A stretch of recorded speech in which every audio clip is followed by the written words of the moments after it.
안녕하세요. 세계 첩보계 동향을 전해드리는 정보인 기자입니다. 지난주에도 첩보계에서는 많은 일들이 있었는데요. 그 중에 주목할 소식들 전해드리겠습니다. 먼저 러시아 소식입니다. 러시아 방첩기관인 연방보안국 FSB가 한국인 선교사를 체포해 구금 중인 것으로 알려졌습니다. 지난 11일 타스통신과 연합뉴스에 따르면 올해 초 FSB는 러시아 블라디보스톡에서 활동하던 백모 씨를 간첩 혐의로 체포했습니다. 체포 당시 백 씨는 블라디보스톡에 구금됐다가 추가 조사를 위해 지난달 말 모스크바로 이송돼 레포르토보 구치소에 구금된 것으로 전해졌습니다. 당초에는 백 씨의 아내도 함께 체포됐지만 현재는 풀려나 한국에 있는 것으로 알려졌습니다. FSB는 백 씨가 러시아의 기밀 정보를 외국 정보기관에 넘긴 것으로 보고 있으나 사건을 1급 기밀로 분류해 세부 내용은 공개되지 않고 있습니다. 백 씨는 현재 국내 한 소외계층 지원단체에 소속을 두고 주로 러시아 극동 지역에서 북한 이탈 주민 구출 활동 등을 펼쳐온 것으로 알려졌습니다.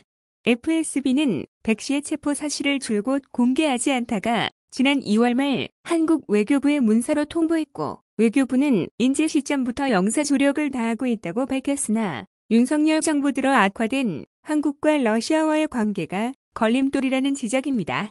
실제 우크라이나 전쟁 이후 한국은 서방의 대러시아 제재에 동참했는데 이를 이유로 러시아가 한국을 비우호국으로 지정한 상황입니다. 이에 백 씨의 석방 등의 어려움이 예상되고 있는데요. 현재 백 씨가 구금된 레포르토보 구치소는 거의 모든 수감자를 독방에 가두는 것으로 유명하며 같은 간첩 혐의로 구금 중인 미국 월스트리트 저널의 에반 게르시코비치 기자도 이 구치소에 구금 중입니다. 러시아에서 간첩 혐의로 유죄 판결을 받으면 10년 이상의 징역형을 선고받을 수 있기 때문에 한국 정부가 더 적극적인 자세로 자국민 보호에 나서야 한다는 목소리가 높습니다. 이번에는 미국발 중국 소식입니다.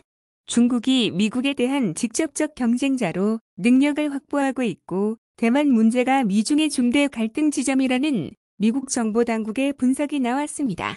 지난 12일 미 국가정보국 DNI는 연례 위협 평가 보고서에서 중국은 미국 및 동맹과 직접적으로 경쟁하고 규칙에 기반한 국제 질서를 위협할 능력을 가졌다며 중국이 직면한 심각한 인구 및 경제적 도전으로 한층 공격적이고 예측 불가능한 행위자로 변모할 수 있다고 평가했습니다.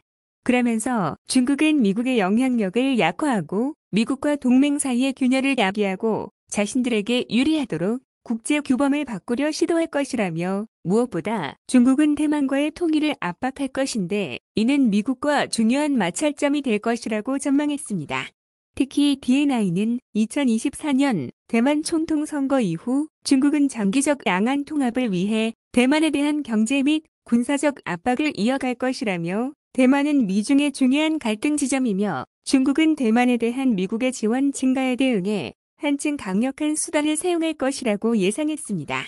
군사 역량에 대해서는 중국은 2035년까지 군을 완전히 현대화하고 2049년에는 인민해방군을 세계 수준의 군대로 변모하고자 한다며 그럼에도 중국은 최근의 전투 경험이 부족하며 이는 군 전반의 역량 약화로 이어질 수 있다고 평했습니다.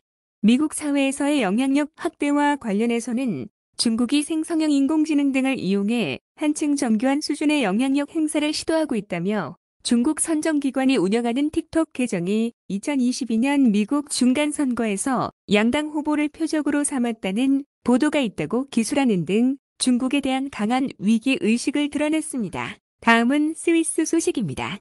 스위스 정보당국이 자국에 주재하는 러시아 외교공관에 유럽 내 스파이 활동을 하는 인력이 다수 상주한다고 밝혔는데요.